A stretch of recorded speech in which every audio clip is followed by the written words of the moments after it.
New media like the internet and the World Wide Web are extensions of mankind. This line stood out to me while I was reading about ICT for development. It caught my attention so much that I highlighted it immediately. Hi, I'm Layla Joy, a Gen Z student, and honestly, I think it's bigger than that. I see it a little differently. For me, the internet isn't just an extension anymore. It already feels like a part of us.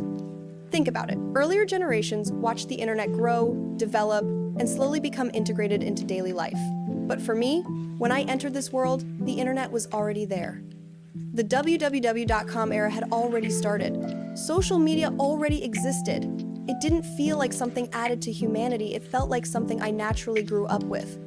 One of my earliest memories of this is when my aunt made me a Facebook account in 2010. I recently checked the dates, and it turns out Facebook and I are almost the same age. We were both born in 2004. Facebook just arrived a month earlier. So yes, I was technically a 6-year-old with a Facebook account. I don't even know how that was possible, but it happened. But honestly, I wasn't even active on Facebook. I was more of a kid who spent more time in front of the TV cartoons every morning before school, eating breakfast while watching Tom and Jerry.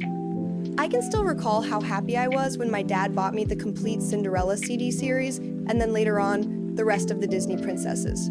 Those CDs felt so personal. You had to take care of them and make sure they didn't get scratched. Fast forward to now, and here I am posting CD player on my story. I am looking for a CD player in 2025. I know it sounds ridiculous who still uses CD players in the age of Spotify and YouTube. But I was looking for one because my favorite indie OPM band, the Ridleys, released a secret track exclusively on their CD. So yes, I went out searching for a CD player in 2025. Even digital cameras are making a comeback. A lot of my friends are buying Digicams, and some even join online rush sales to secure one. They're expensive, but for some reason, everyone wants them. And this made me realize something. Things really move in cycles. Old media never actually disappears, it just comes back in different forms, carried by new generations who discover them in their own way. Looking at all of this, I can clearly see how the beginnings of ICT4D ideas about access, communication, and media connect to my own experiences. For Gen Z, the internet didn't just extend humanity. It shaped our childhood, our habits, our nostalgia, and the way we understand the world. ICT4D originally focused on how technology could expand opportunities, and I see that everywhere today. Most of my friends are taking IT or computer science. And whenever I ask them why, the answers are almost scripted. No board exams. The pay is good. It's in demand. And honestly, they're right. In a world that revolves around technology, the digital field isn't going anywhere. Digital skills today are more than just skills. They're a form of economic survival, a livelihood. But at the same time, even with all these opportunities, so many people are still left behind. Farmers, for example. Not everyone has equal access to technology, information, or digital literacy.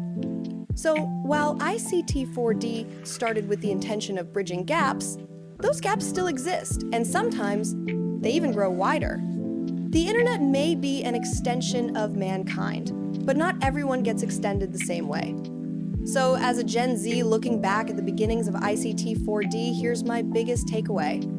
Technology is powerful, but it's not automatically equal. We may have grown up with the internet as a natural part of our lives, but not everyone had that same experience. And that's where ICT4D still matters today, because it reminds us that development isn't just about faster internet or newer gadgets. It's about making sure people aren't left behind as the world moves forward. And maybe that's the real challenge for our generation. Not just to use technology, but to understand it, question it, and make sure that its benefits reach everyone, not just the people who grew up with it in their hands. That's my take on ICT4D from a Gen Z perspective. Thanks for listening.